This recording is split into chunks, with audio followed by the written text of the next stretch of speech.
जब हम भविष्य के लड़ाकू विमानों के बारे में सोचते हैं तो हम अक्सर ऐसे हवाई जहाजों की कल्पना करते हैं जो इतनी तेजी से उड़ते हैं कि नंगी आंखों से दिखाई ही नहीं देते, और ऐसे घातक हथियार तैनात करते हैं जो इतने गुप्त होते हैं कि लक्ष्य को उनके आने का पता ही नहीं चलता। असलियत में आने वाली पीढ़ी के विमान मुख्य रूप से इलेक्ट्रॉनिक युद्ध, सेंसर प्रणालियों और ड्रोन समर्थन के क्षेत्र में अपग्रेड होंगे। ये अंतिम बिंदु लॉयल विंगमैन की अवधारणा के रूप में जाना जाता है। मानव रहित विमान जो लड़ाकू विमानों के एक बढ़े हुए हाथ या यूं कहें कि बढ़े हुए पंख के रूप में काम करते हैं। उनकी दृष्टि सीमा को दृश्य सीमा से कहीं आगे तक बढ़ाते हैं, उनकी मिसाइलों को मार्गदर्शन देते हैं और अगर जरूरत पड़े तो मानव चालित विमान के लिए वार झेल लेते हैं। दुनिया भर में दर्जनों डिजाइन अभी गहन परीक्षण चरणों में प्रवेश कर रहे हैं और अब पहले से कहीं अधिक स्पष्ट है कि निकट भविष्य के संघर्षों में अग्रिम विमानों के समर्थन में मानव रहित विमानों की तैनाती देखी जाएगी। ये हमारी जानी पहचानी हवाई लड़ाई का स्वरूप पूरी तरह से बदल सकता है। कल्पना से हकीकत तक, लॉयल विंगमैन, डिजाइन, खरीद और भूमिकाएं। एक सिद्धांत। अभी जो हम ड्रोन तकनीक कहते हैं उसमें दो मुख्य विकास हो रहे हैं। इनमें से एक है घातक स्वायत्त हथियारों का उदय, या सीधे कहें तो ऐसे घातक ड्रोन जिनमें उच्च स्तर की स्वायत्तता होती है और जो युद्ध के मैदान में स्वतंत्र रूप से कार्य करने में सक्षम हैं। हम इस विषय पर ज्यादा समय नहीं बिताएंगे क्योंकि हमने हाल ही में इस विषय पर एक वीडियो प्रकाशित किया है और अगर आप और जानना चाहते हैं तो आप उसे देख सकते हैं, लेकिन जाहिर है पहले इस वीडियो को देखें। मुझे आपके वॉच टाइम की जरूरत है। बहुत धन्यवाद। दूसरा बड़ा ड्रोन विकास है सहयोगी युद्धक विमान का उदय, जिसे CCA भी कहा जाता है या और भी बेहतर जिसे लॉयल विंगमैन के नाम से जाना जाता है। ये नाम निश्चित रूप से ज्यादा कूल है। सहयोगी युद्धक विमान बोलना मुश्किल है पर अमेरिकी वायुसेना को आधिकारिक नाम पसंद है। अब लॉयल विंगमैन का विचार सैन्य सिद्धांतों के विकास में एक तार्किक कदम है और यह ऐसी चीज है जिसके बारे में दशकों से सिद्धांत बनाए जा रहे हैं। यह कई वर्षों से इंजीनियरिंग लैब्स में धीरे धीरे विकसित हो रहा है। ड्रोन पहले निगरानी और टोही के लिए बनाए गए थे जो दुश्मन की जानकारी जुटाते थे, लेकिन शुरुआत में वे मानव पायलट का पूरी तरह विकल्प नहीं बन पाए। फिर उनकी क्षमताएं और विकसित हुईं और युद्ध में इस्तेमाल होने लगी। यूक्रेन पर रूस के आक्रमण के दौरान और अनगिनत घंटों की युद्ध फुटेज में दिखाया गया कि ड्रोन दोनों पक्षों द्वारा हर चीज के लिए इस्तेमाल किए जा रहे हैं, जैसे कि एंटी इन्फेंट्री पॉइंट डिफेंस से लेकर उत्पादन सुविधाओं और भारी बख्तरबंद वाहनों पर मीडियम और लॉन्ग रेंज हमलों तक। कई वर्षों की तेज विकास प्रक्रिया और अत्याधुनिक AI इंजनों के कारण आज ड्रोन में इतनी स्वायत्तता है जिसकी कल्पना कुछ दशक पहले केवल सबसे महत्वाकांक्षी डेवलपर्स ने की थी।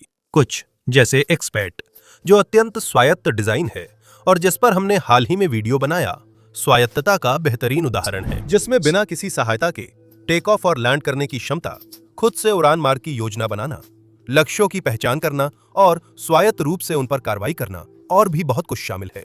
ऐसी डरावनी चीजें एक्सपर्ट जैसे डिजाइन, और इस समय दुनिया भर में कम से कम दर्जन भर अन्य भी विकसित किए जा रहे हैं।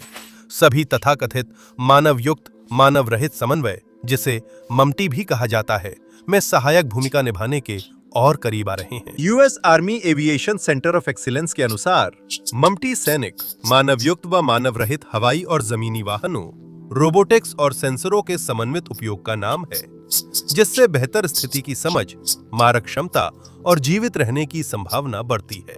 उद्धरण समाप्त। अब वर्तमान विषय के संदर्भ में हम कह सकते हैं कि मानव युक्त मानव रहित समन्वय एक युद्धक विमानन की अवधारणा है, जिसमें छठी पीढ़ी के मानव युक्त विमान मूल रूप से बड़ी संख्या में मानव रहित विमानों का नियंत्रण अपने हाथ में लेंगे, जो मानव युक्त विमानों के साथ मिलकर लड़ेंगे। मानव युक्त विमान में पायलट की भूमिका अब केवल योद्धा नहीं बल्कि शक्तिशाली मानव रहित विमानों की पूरी फोर्स के कमांडर की होगी। मूल रूप से वे कम प्रत्यक्ष भूमिका निभाएंगे और अधिक पर्यवेक्षी भूमिका में रहेंगे।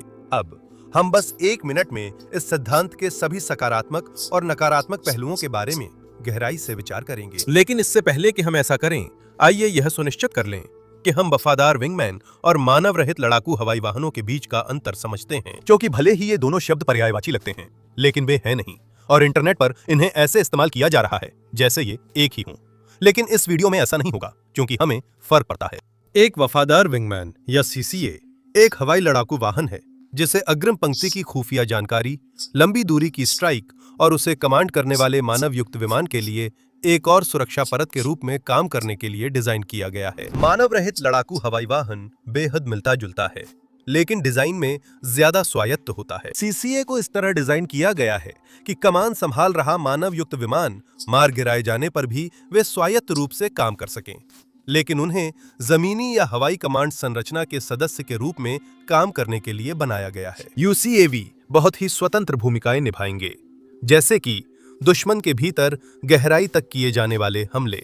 इसे और भी आसान शब्दों में कहें तो सीसीए को वास्तविक समय में एक कमांडर द्वारा नियंत्रित किया जाएगा, जो आमतौर पर वही पायलट होता है जो सीसीए बेड़े के साथ हवा में होता है, जबकि यूसीएवी साधारण आदेशों का पालन करेगा और उसे वास्तविक समय के इनपुट पर कम निर्भरता होगी। कमांडर यूसीएवी को आदेश दे सकता है, वहां जाओ, एंटी एयर गनों पर हथियार गिराओ, दुश्मन की हलचल के लिए इलाके को स्कैन करो, बेस लौटो, फिर सिर्फ व्यवहार की निगरानी करेगा और आपात स्थिति में ही हस्तक्षेप करेगा। बाकी समय कोई रियल टाइम इनपुट नहीं देगा। लॉयल विंगमैन और यूसीएवीज के डिजाइन और सिद्धांत में काफी समानता होगी, लेकिन इनका मकसद अलग अलग भूमिकाओं में काम करना है। डिजाइन की बात करें तो लॉयल विंगमैन अवधारणा आर्थिक रूप से बहुत किफायती है, यही इसकी सबसे बड़ी खासियत है। संयुक्त राज्य अमेरिका ऐसे सीसीए तैनात करने की योजना बना रहा है जिनकी क्षमता छठी पीढ़ी के फाइटर्स के बराबर हो, लेकिन इनका डिजाइन और उत्पादन सस्ता होगा, क्योंकि डिजाइन में इंसानी पायलट के लिए जगह नहीं बनानी पड़ेगी। कॉकपिट में इंसान के लिए जगह के साथ जरूरी जीवन रक्षक प्रणालियों को भी हर मानव चालित विमान में शामिल करना जरूरी है।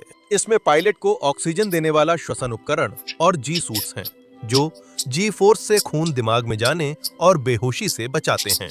विशेष हेलमेट, कंप्यूटर सिस्टम जो पायलट की जीवन संकेतों की निगरानी करते हैं, संचार और आपातकालीन बचाव प्रणाली जो विमान से बाहर भी पायलट के साथ रहती हैं। पायलट को भी एआई इंजन की तुलना में कहीं ज्यादा प्रशिक्षण की जरूरत होती है, और हमें ये नहीं भूलना चाहिए कि बिना पायलट वाले विमान जीवन के जोखिम को खत्म कर देते हैं। बिना पायलट वाले विमान में जीवन समर्थन प्रणालियां अनावश्यक हो जाती हैं, जिससे यह अपने आप ही काफी सस्ता हो जाता है।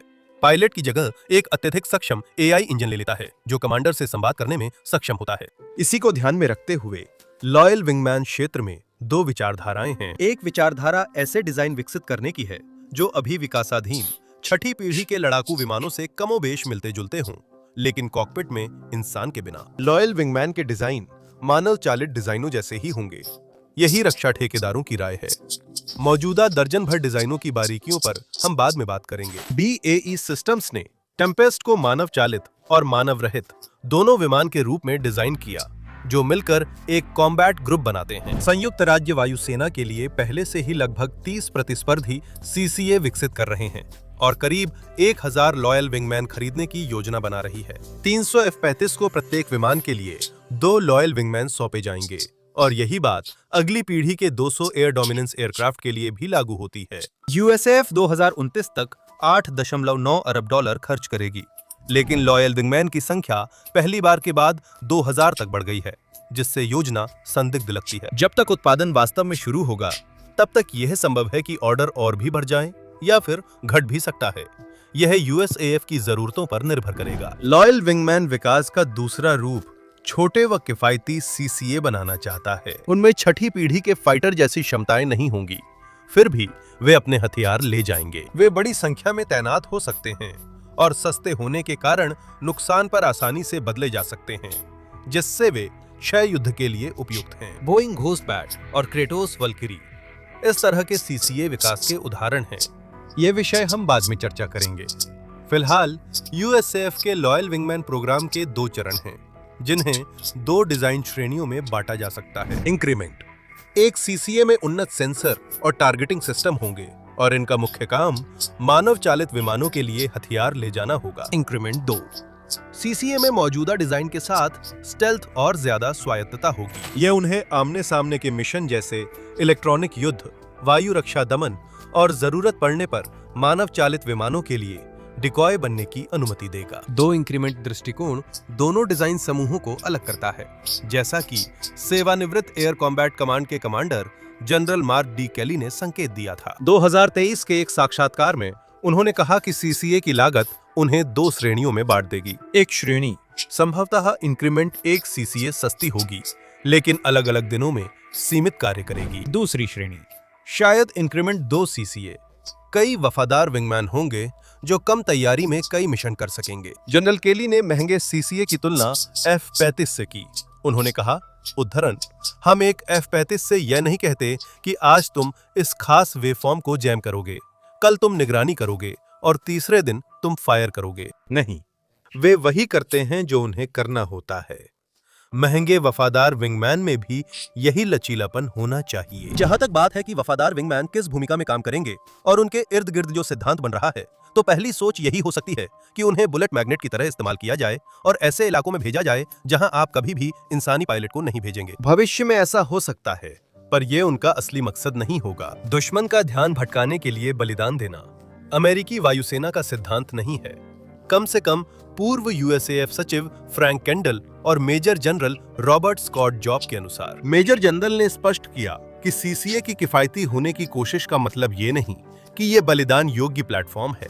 ये एक आम गलतफहमी है। और सचिव केंडल ने कहा कि शायद इसे स्पष्ट करने का सबसे अच्छा तरीका ये है कि सीसीए को उद्धरण targeting pods, electronic warfare pods के रिमोटली कंट्रोल्ड वर्जन के रूप में सोचा जाए। ये हथियार अब हमारे मानव युक्त विमानों के पंखों के नीचे लगाए जाते हैं। सीधे शब्दों में, इन्हें कामिकाजे ड्रोन की तरह नहीं इस्तेमाल किया जाएगा और सीसीए का गिरना छठी, पांचवी या चौथी पीढ़ी के फाइटर के गिरने से कम नुकसान है। यूएसएएफ का इरादा इन्हें सिर्फ बड़ी संख्या में तैनात करके मानव युक्त विमानों की सुरक्षा करने का नहीं है। इनकी भूमिका ऐसी होगी कि इन्हें वापस लाया जा सके और सीसीए का लापरवाही से बलिदान करना सिद्धांत का हिस्सा नहीं होगा। हालांकि अगर ऐसी स्थिति आती है तो एक वफादार मानव रहित विंगमैन का काम होगा कि वह मानव युक्त विमान के लिए आने वाली गोली को अपने ऊपर ले ले। इसका पहला फायदा इंसान को है, क्योंकि पायलट सुरक्षित लौट सकता है।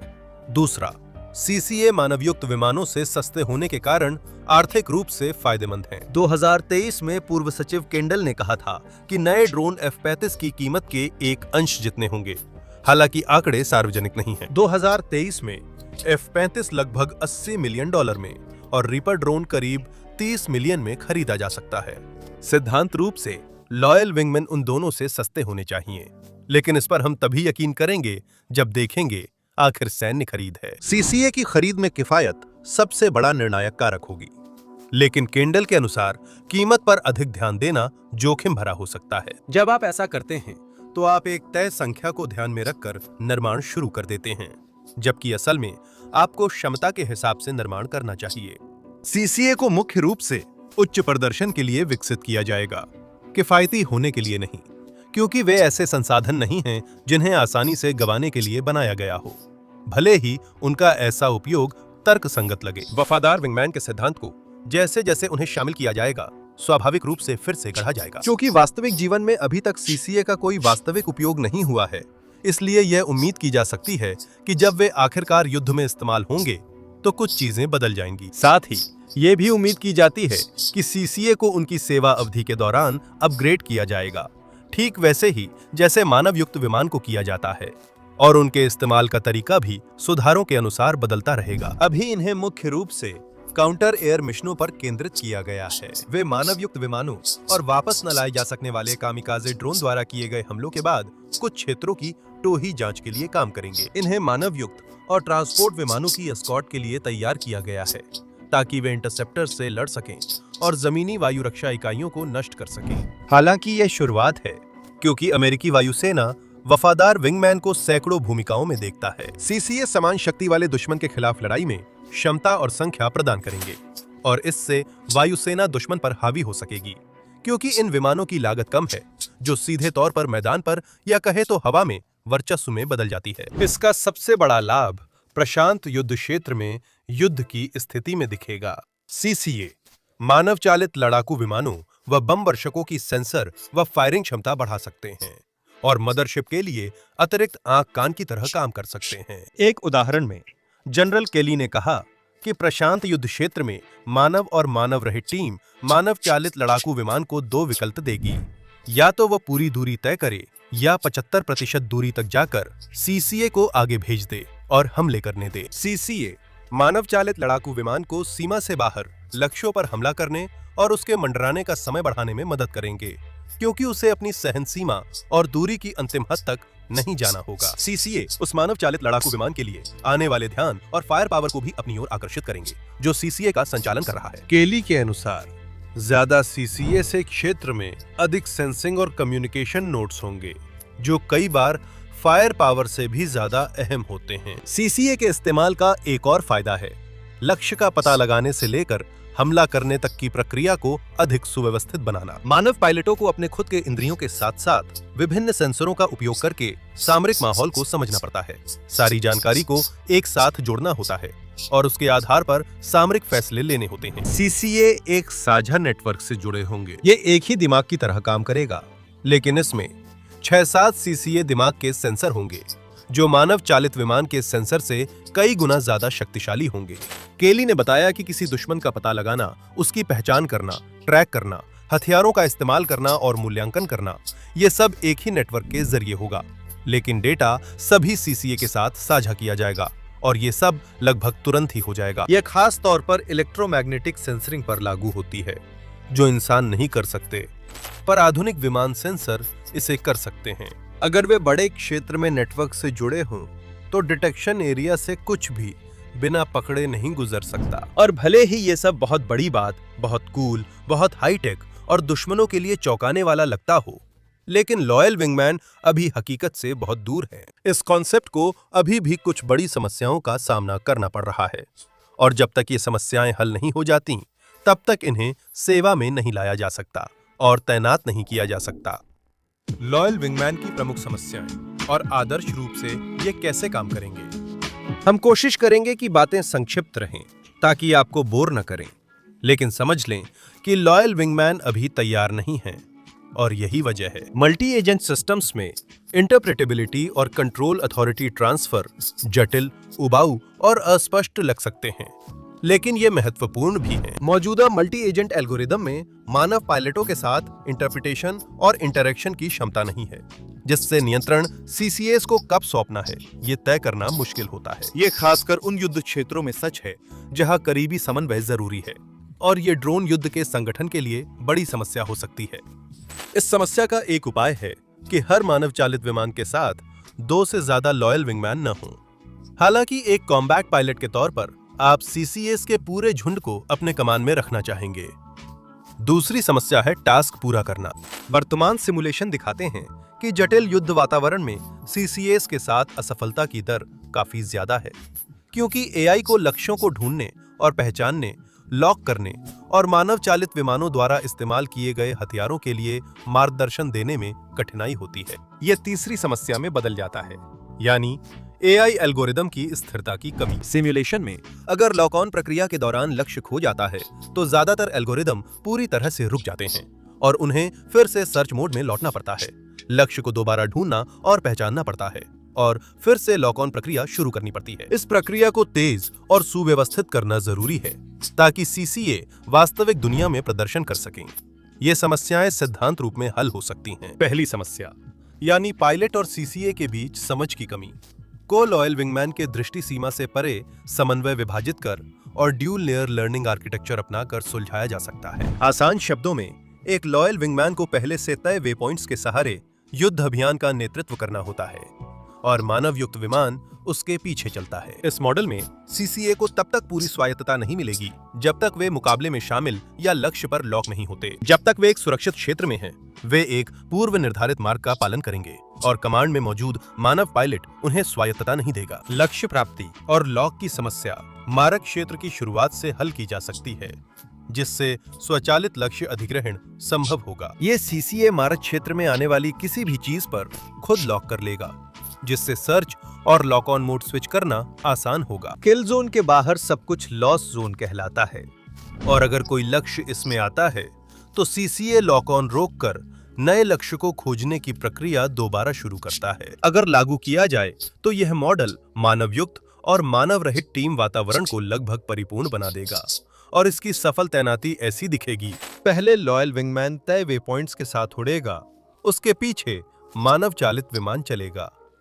जैसे ही किल जोन में प्रवेश किया जाता है, हर अज्ञात वस्तु को तुरंत खतरा मान लिया जाता है और तुरंत ही लॉक ऑन प्रक्रिया शुरू कर दी जाती है। जब लॉयल विंगमैन टारगेट लॉक करता है, मानव चालित विमान ज्यादा दूर की आक्रमण स्थिति में जाने के लिए युद्धाभ्यास कर रहा होता है। इस तरह मानव चालित विमान खतरे से दूर रहता है, लेकिन सीसीए द्वारा निर्देशित आधुनिक एयर टू एयर मिसाइलों की मारक दूरी की बदौलत टारगेट मार सकता है। अगर टारगेट खो जाए तो लॉयल विंगमैन तुरंत सर्च मोड में जाकर उसे फिर से ढूंढने और लॉक करने की कोशिश करता है, और एक तय समयावधि के भीतर ये बार-बार ऐसा करता है।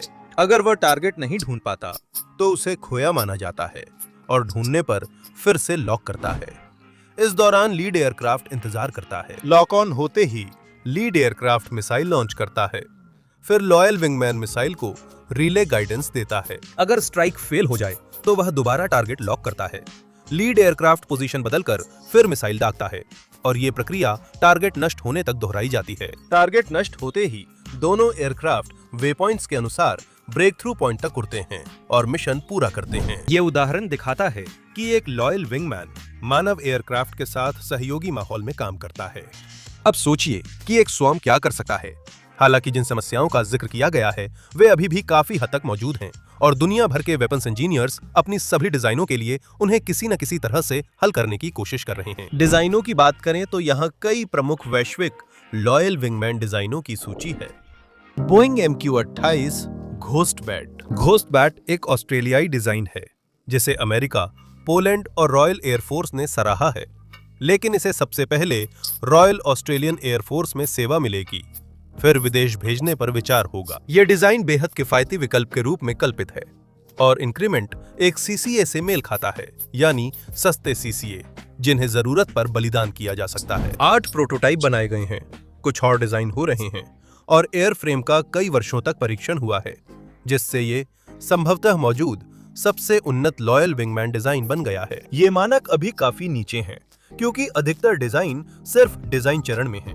कुछ ही परीक्षण स्तर तक पहुंचे हैं, बाकी जानकारी थोड़ी देर में देंगे। घोस्टबैट एक स्टेल्थ विंगमैन है जिसे F-35A, FA-18, FE-7A और KC-38 टैंकर के साथ जाने के लिए डिजाइन किया गया है। ये आखिरी विचार डिजाइनरों के लिए खास तौर पर दिलचस्प है, क्योंकि बिना चालक वाले वाहन का बड़े पैमाने पर इस्तेमाल उन विमानों की सुरक्षा के लिए किया जा सकता है जिनके पास अपनी कोई हथियार आधारित रक्षा नहीं होती। हालांकि कहा जाता है कि यह स्वतंत्र रूप से काम करने में सक्षम है, लेकिन घोस्टबैट सबसे अधिक संभावना है कि एक मुख्य विमान के नियंत्रण में रहेगा, जिसका मुख्य रूप से इस्तेमाल स्काउटिंग, कॉम्बैट और फायर को झेलने के लिए किया जाएगा। घोस्टबैट्स के मौजूदा ब्लॉक 1 को दिन और रात दोनों समय के संचालन के लिए व्यापक रूप से परीक्षण किया गया है, और इसने 2300 मील या 3700 किलोमीटर से अधिक की रेंज हाई सबसोनिक फ्लाइट पर दिखाई है, जिससे ये F-35A और F-18F जैसे तेज फाइटर्स के साथ उड़ सकता है। बोइंग अपनी रेंज और मैन्युवरेबिलिटी से खुश है,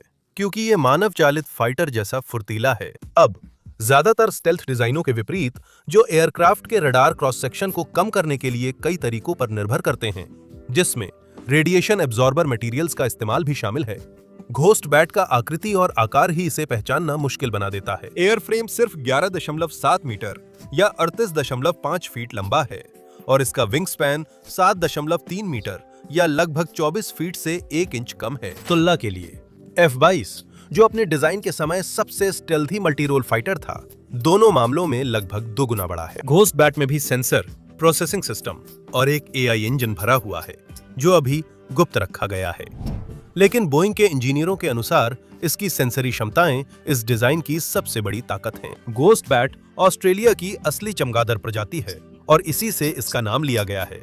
ये अक्सर झुंड में शिकार करती हैं, जैसे ड्रोन स्वॉर्म्स। ज्यादातर चमगादड़ सिर्फ इको लोकेशन पर निर्भर करते हैं, लेकिन घोस्टबैट्स की दृष्टि काफी अच्छी होती है। अगर एविएशन शब्दों में कहें तो उनके पास बेहतरीन सेंसर पैकेज है।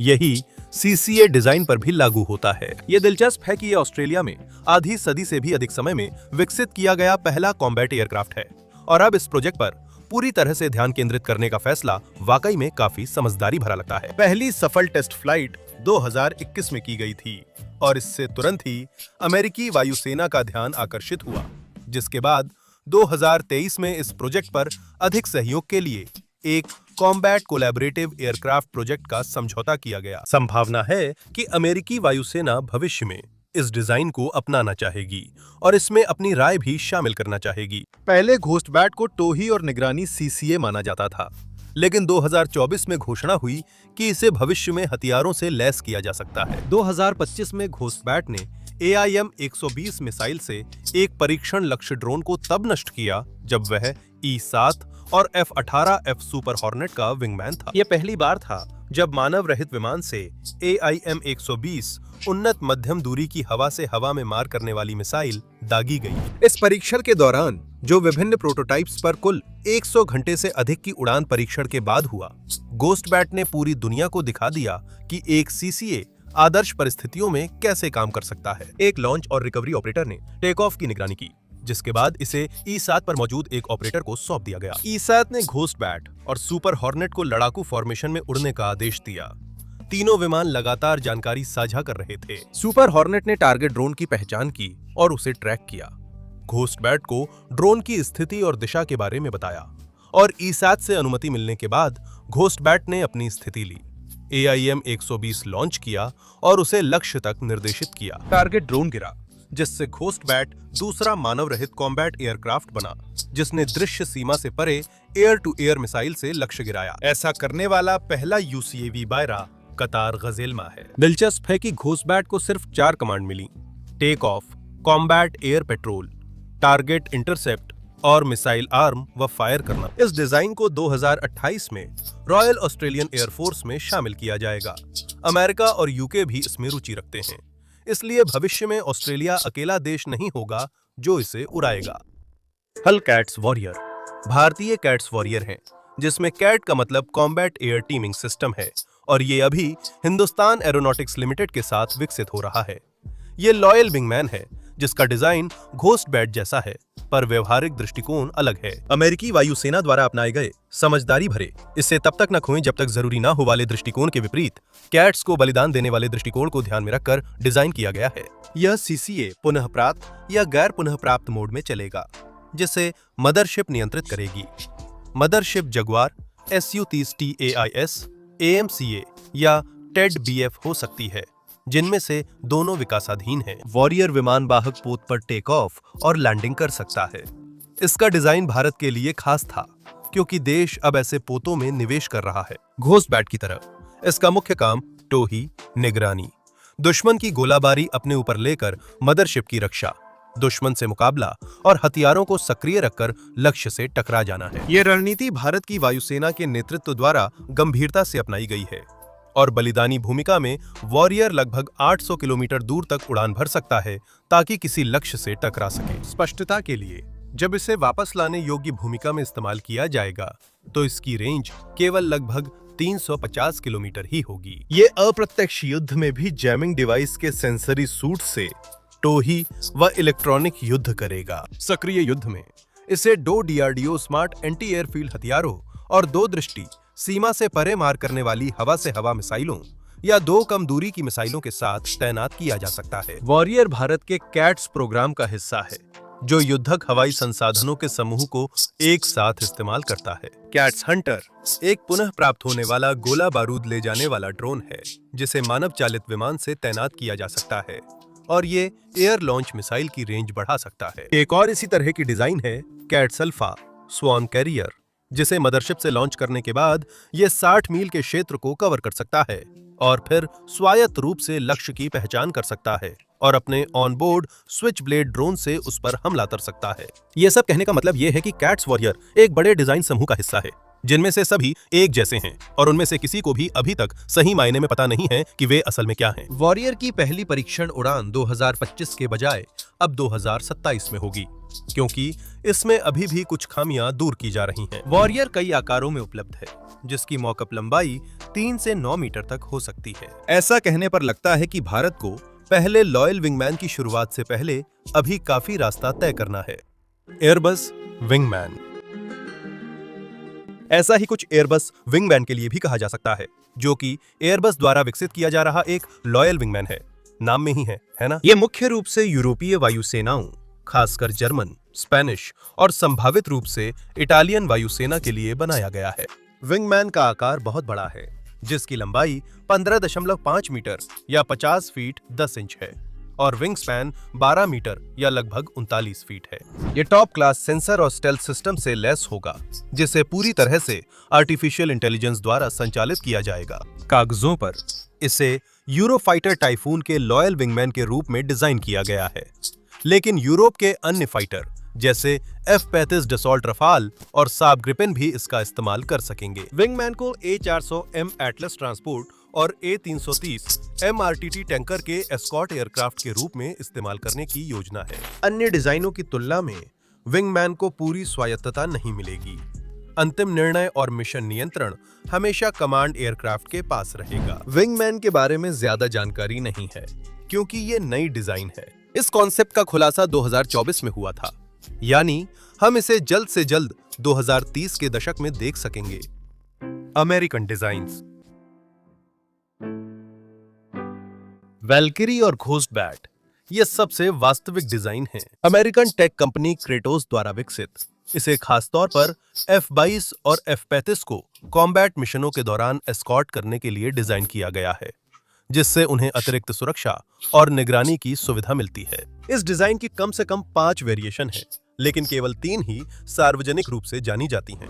XU-58 फिलहाल टेस्टिंग में है और इसे आधिकारिक रूप से US मरीन कोर्प्स द्वारा ऑर्डर किया गया है। एक MQ-58B भी है, वल्किरी का इलेक्ट्रॉनिक वॉरफेयर वेरिएंट, जो दुश्मन की ground based anti air defence का जवाब देगा। F-35 के लिए आसमान साफ करने हेतु वल्किरी लगभग घोस्टबैट के आकार की है, जिसकी लंबाई 9.1 मीटर या 30 फीट है।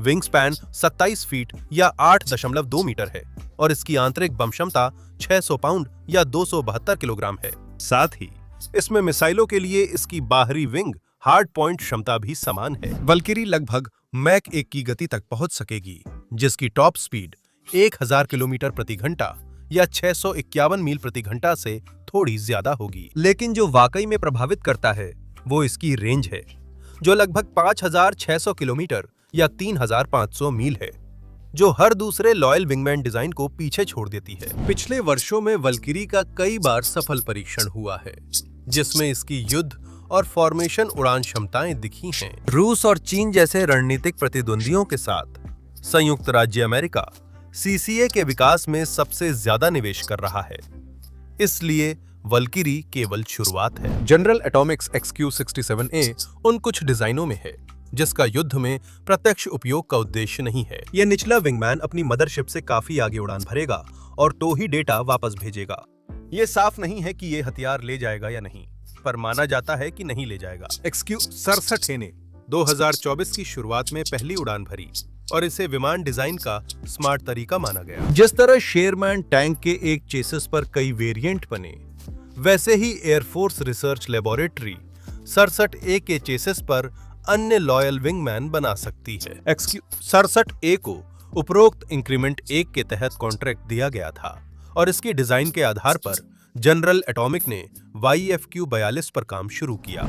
YFQ-42, जिसे डार्क मर्लिन भी कहते हैं, वही बॉडी इस्तेमाल करता है, लेकिन इसे एयर टू एयर कॉम्बैट के लिए तैयार किया गया है ताकि ये F-22, F-35 और भविष्य के F-47 को सपोर्ट कर सके। हमारे पास इसका वीडियो भी है। एयरफ्रेम को अधिक गतिशीलता के लिए मॉडिफाई किया गया है, क्योंकि ये डायरेक्ट कॉम्बैट CCA है। फ्यूजलाज लंबा है, विंग्स पतले हैं और इसमें इंटरनल वेपन्स भी हैं, जिसमें AIM-120 एयर टू एयर मिसाइलें होनी चाहिए। 2025 की गर्मियों में पहली टेस्ट फ्लाइट सफल रही।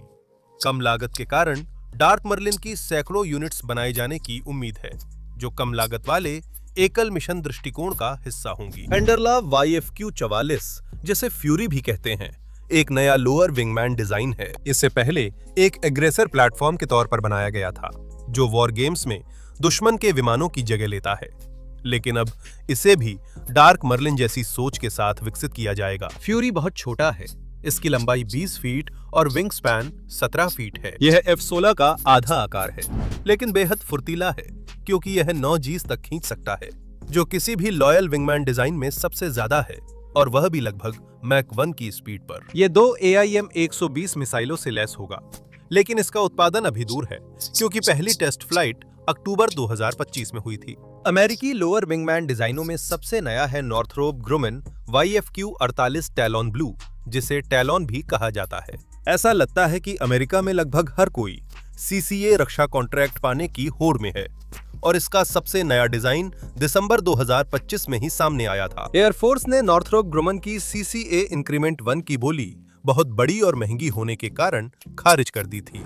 इसी फीडबैक से टैलन बना। मूल डिजाइन से करीब 1000 पाउंड या 50% हल्का टैलन 2026 की गर्मियों में पहली उड़ान भरेगा। संभवतः यह डायरेक्ट एंगेजमेंट सीसीए होगा, लेकिन फिलहाल इससे ज्यादा जानकारी नहीं है। रूस का लॉयल विंगमैन। रूस जाहिर है कम से कम 2 डिजाइनों के साथ उसी चलन में शामिल होना नहीं भूला, जिनमें से एक है सुखोई S-70 ओखोत्निक बी।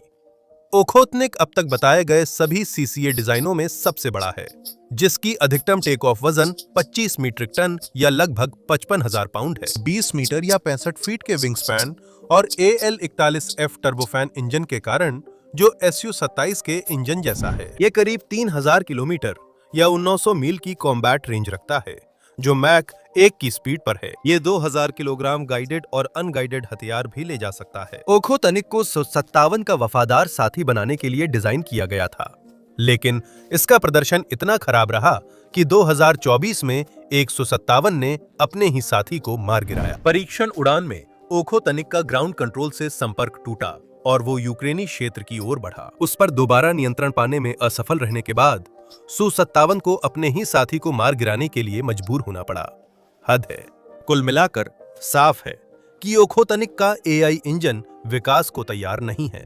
दूसरा रूसी वफादार विंगमैन डिजाइन क्रोनस्टेड क्रोन है, जिसका मतलब रूसी और अधिकांश स्लाविक भाषाओं में गर्जना है, बस स्लोवाक और चेक छोड़कर। मैं सोच रहा था, रुको, वे क्रोन कहते हैं। आपके लिए एक मजेदार भाषाई तथ्य है। थंडर को 2020 में पेश किया गया था और इसे Su-35 और Su-57 के साथ काम करने के लिए डिजाइन किया गया था। ये 4Kh-38 हवा से सतह पर मार करने वाली मिसाइलें, साथ ही ISDLI-85 गाइडेड मिसाइलें और गाइडेड बम ले जाएगा। इसकी सबसे खास बात यह है, और ऐसा हमने दूसरे सीसीए डिजाइनों में सचमुच नहीं देखा, कि यह दूसरे करियर से लॉन्च हुए 10 बॉलनियर स्ट्राइक ड्रोन के झुंड को नियंत्रित कर सकता है, जो सीसीए की कहानी में ड्रोन नियंत्रण की नई परत जोड़ता है। ग्रॉम शारीरिक रूप से ओखोतनिक जितना प्रभावशाली नहीं है, क्योंकि इसका आकार और वजन आधा है, लेकिन यह अब तक बेहतर विकसित दिखता है। 2022 में क्रोनस्टार्ट के प्रतिनिधियों ने बताया कि रूसी सरकार के साथ विकास अनुबंध हुए हैं और संभवतः पहली परीक्षण उड़ानें भी हो चुकी हैं। हम इसकी पुष्टि नहीं कर सकते, क्योंकि रूस हथियारों के विकास की जानकारी पारदर्शी नहीं रखता। चीन के गुप्त विकास। वफादार विंगमैन। विकास के मामले में चीन सभी प्रमुख सैन्य शक्तियों में सबसे गुप्त है। ये शायद वही चीज है जिसके बारे में अमेरिकी नेतृत्व सोने से पहले सोचता है। चूंकि अब तक चीन ने सभी प्रमुख सेनाओं में ड्रोन के बड़े पैमाने पर उत्पादन की सबसे अधिक क्षमता दिखाई है। हम सिर्फ एक असली डिजाइन जानते हैं, वो है फैहोंग 97A। ये लॉयल विंगमैन J-20 फाइटर के साथ काम करने और दुश्मन की वायु रक्षा को इलेक्ट्रॉनिक युद्ध व काउंटर मेजर्स से दबाने के लिए बना है। हालांकि इसका उपयोग एक टोही साधन के रूप में भी किया जाएगा, और चूंकि यह 8 तक एयर टू एयर मिसाइलें ले जा सकता है, हमें मानना पड़ेगा कि इसके लिए सीधी लड़ाकू भूमिका भी योजना में है। इसके पूर्ववर्ती FH-97 FH-901 loitering munition drone को तैनात करने में सक्षम था, इसलिए यह मानना भी सुरक्षित है कि 97A भी ऐसा कर सकता है। मुख्य अंतर यह है कि FH-97 जमीन पर हमलों के लिए बना है, जबकि FH-97A एयर टू एयर मुकाबलों के लिए फिर से डिजाइन किया गया है। दोनों डिजाइनों में स्टेल्थ तत्व शामिल हैं और दोनों में वही टारगेटिंग सिस्टम लगे हैं जो चीनी J-20 और J-35 तथा अमेरिकी F-35 में इस्तेमाल होते हैं। दोनों डिजाइन कथित तौर पर मैक 2.5 की गति तक पहुंच सकते हैं और इनकी कॉम्बैट रेंज लगभग 2400 किलोमीटर या 1500 मील है। इसके अलावा इनके बारे में ज्यादा जानकारी एक रहस्य ही है।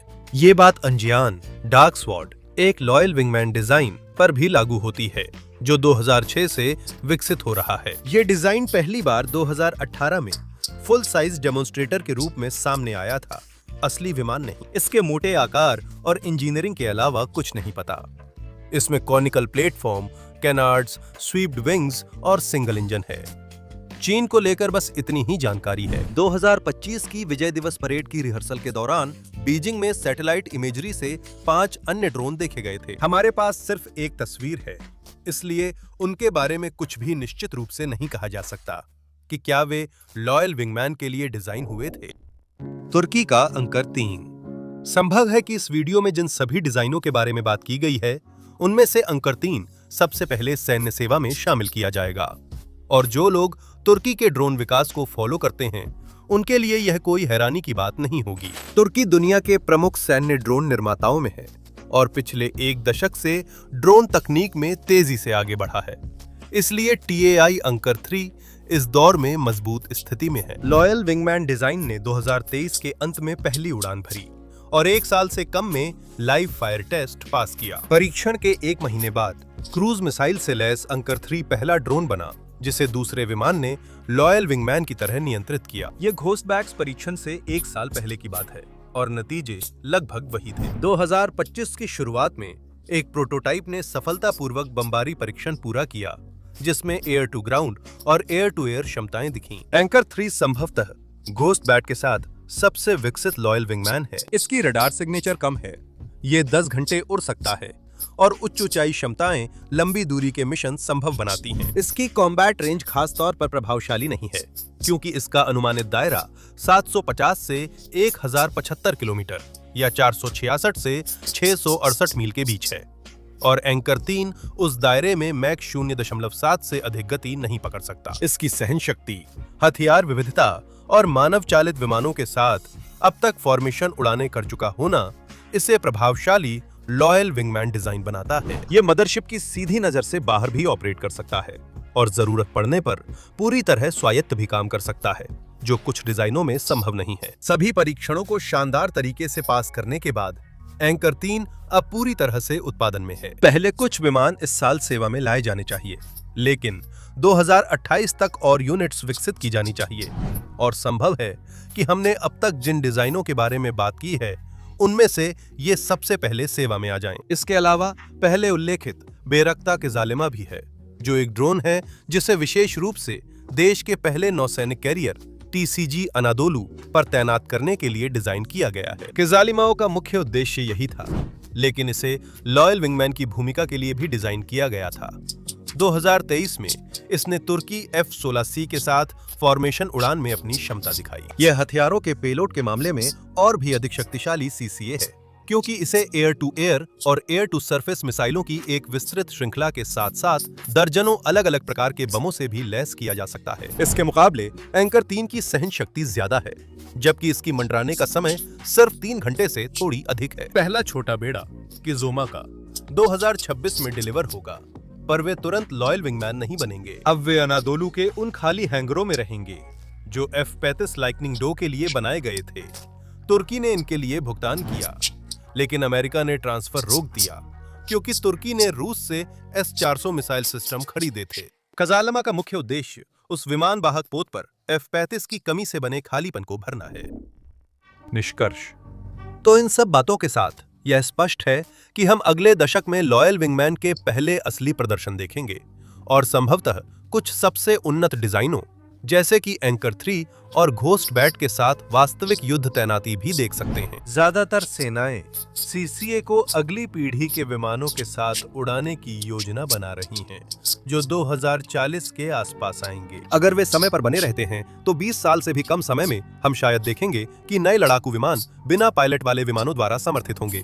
संभवतः उनके पूरे झुंड भी होंगे, जिससे लगातार बदलती हवाई युद्ध रणनीतियों के नए रास्ते खुलेंगे। और हमेशा की तरह देखने के लिए धन्यवाद।